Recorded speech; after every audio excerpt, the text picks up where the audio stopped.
محبوب کی خاطر کھانا اور پینا چھوڑ دینا یہ بھی ایک نوعیت کی عبادت ہے، یہ بھی ایک نوعیت کی قربانی ہے، اور اس کا اپنا مزہ ہوتا ہے۔ آپ نے دیکھا ہوگا بچہ اپنے مطالبات منوانے کے لیے کھانا پینا چھوڑ دیتا ہے۔ لوگ اپنے مطالبات منوانے کے لیے، بھوک ہڑتال تو مشہور ہے، لوگ کھانا پینا چھوڑ دیتے ہیں حکومت سے مطالبات کروانے کے لیے۔ اسی طرح محبت کے اظہار میں لوگ کھانا پینا چھوڑ دیتے ہیں۔ تو اللہ تعالیٰ بھی کہتے ہیں کہ تم میری محبت میں یہ ظاہر کرنے کے لیے کہ تمہیں مجھ سے محبت ہے، ایک مہینہ ایسا آئے گا جس میں تم نے کھانا پینا چھوڑ دینا ہے۔ کیونکہ انسان کو جو چیز دنیا میں سب سے زیادہ محبوب ہے وہ خوراک ہے۔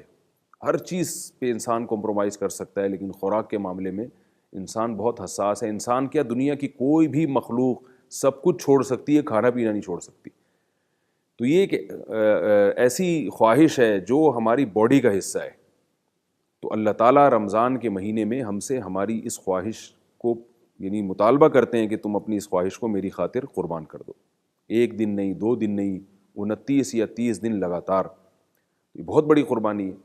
پھر اللہ تعالیٰ کی طرف سے اپنے بندوں کا سے یہ بھی مطالبہ ہوتا ہے کہ آپ جب کھانا پینا چھوڑیں گے تو ظاہر ہے پورا مہینہ تو نہیں چھوڑ سکتے، اس میں تو مر جائے انسان، تو ایک رمضان کی راتوں میں ہمیں کھانے پینے کی اجازت دی، تو روزے چند گھنٹوں کا ہمیں حکم دیا کہ ان گھنٹوں میں آپ نے روزہ رکھنا ہے۔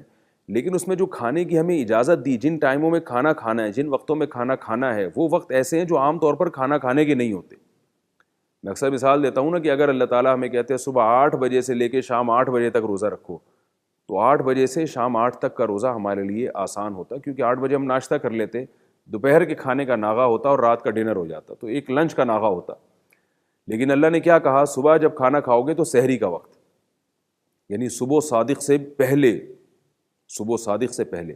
دنیا میں کوئی قوم ایسی نہیں ہے جو اس ٹائم پہ کھانا کھاتی ہو، لیکن ہمیں حکم دیا کہ اگر تم نے کھانا کھانا ہے تو سحری کرنی پڑے گی تمہیں، اور وہ سحری کا ٹائم ایسا ہے کہ دنیا میں کوئی قوم اس وقت کھانا نہیں کھاتی۔ آپ اگر کسی کو دعوت دیں، اگر آپ اسے دعوت دے کے یہ کہیں، وہ پوچھے بھئی ٹائم کیا ہے آپ کی دعوت، یعنی تقریب کب شروع ہوگی، آپ کہیں بھئی صبح 4 بجے، تو کہے گا پاگل ہو بھئی، کیسی باتیں کر رہے ہو، صبح 4 بجے کون کھاتا ہے؟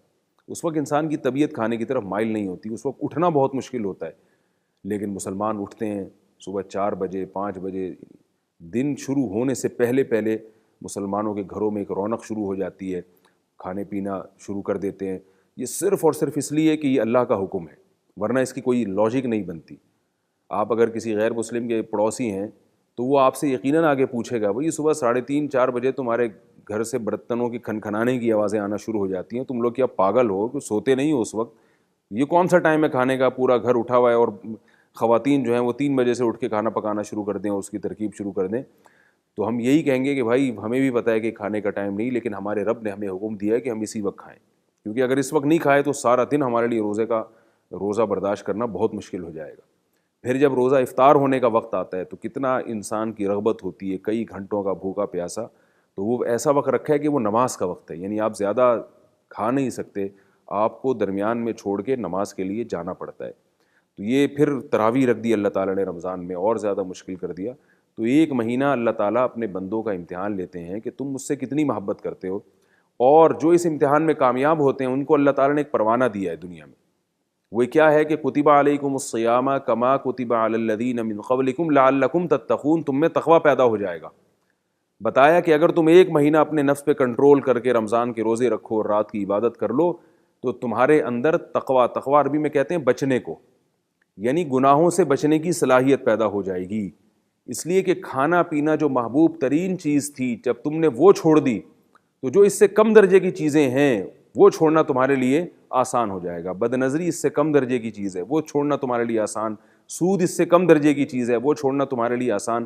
دیکھیں سود سے بچنے والے دنیا میں بہت ہیں، نظر کی حفاظت کرنے والے دنیا میں بہت ہیں، ماں باپ کی فرم برداری کرنے والے دنیا میں بہت ہیں، لیکن کھانا چھوڑنے والے دنیا میں بہت کم ہیں، بلکہ کوئی بھی نہیں ہے، کھانا کوئی بھی نہیں چھوڑ سکتا۔ تو اس لیے اللہ تعالیٰ نے ہمیں کھانے پر حکم دیا کہ اس پہ اپنا کنٹرول کرو۔ آپ گزر رہے ہیں، آپ شاور لے رہے ہیں، شدید پیاس میں وہ پانی آپ کے اوپر سے گزرتا ہے، مگر آپ ایک قطرہ بھی منہ کے اندر لے کے نہیں جاتے، حلق نہیں اتارتے، آپ کلی کرتے ہیں ٹھنڈے پانی سے، مگر کوئی دیکھنے والا نہیں ہے۔ آپ جب چاہیں آرام سے اس پانی کو اپنے حلق کے نیچے اتار سکتے ہیں، مگر صرف اللہ کے خوف سے آپ وہ پانی حلق کے نیچے نہیں کرتے، باہر پھینک دیتے ہیں جب کہ آپ کو پیاس لگ رہی ہے۔ شام کے وقت آپ دسترخوان پہ بیٹھے ہیں، لیکن آپ بار بار گھڑی کو دیکھ رہے ہیں, آپ کو بھوک بھی لگ رہی ہے, آپ کو پیاس بھی لگ رہی ہے, مگر آپ گھڑی دیکھتے ہیں کہ ابھی افطاری کا ٹائم نہیں ہوا. تو یہ جو آپ نے اپنے نفس کو بریک لگائی ہوئی ہے, یہ بریکیں جب آپ پورا مہینہ یہ مجاہدہ کرتے ہیں تو آپ کی یہ بریک شو جو ہے نا آپ کے مضبوط ہو جاتے ہیں, اور یہ بریکیں پھر آپ کی دوسری جگہ بھی مضبوط ہوتی ہیں. آپ اور گناہوں میں بھی, رشوت لیتے ہوئے بھی آپ 100 دفعہ سوچو گے, آپ سود کھاتے ہوئے بھی 100 دفعہ سوچو گے, آپ کسی پہ ظلم کرتے ہوئے 100 دفعہ سوچیں گے. رہا یہ مسئلہ کہ ہم لوگ سوچتے کیوں نہیں ہیں, ہمارے ہاں تو رمضان پورا گزر جاتا ہے پھر بھی رشوت خور ہی رہتا ہے, اور سود خور ہی رہتا ہے, والدین کی نافرمانی کرنے والا اسی طرح نافرمانی کرتا ہے. اس کی وجہ یہ ہے کہ ہم رمضان کو رمضان کی طرح یا تو گزارتے نہیں ہیں, یعنی روزے نہیں رکھتے, تراویح کا اہتمام نہیں کرتے, یا جو لوگ رمضان کو رمضان کی طرح گزارتے ہیں وہ رمضان کا مقصد سامنے نہیں رکھتے, یعنی وہ یہ نہیں سوچتے کہ ہم سے یہ مجاہدہ کیوں کروایا جا رہا ہے.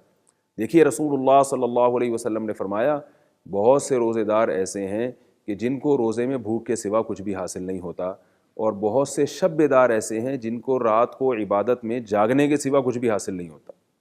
کیا مطلب, روزے کا ثواب تو ملے گا, روزہ نہ رکھنے کا گناہ اس سے بھی آپ بچ جائیں گے, لیکن روزہ رکھ کے بھی وہ برائی نہیں چھوڑتے, وہ غیبت نہیں چھوڑتے, برائیوں سے اجتناب نہیں کرتے.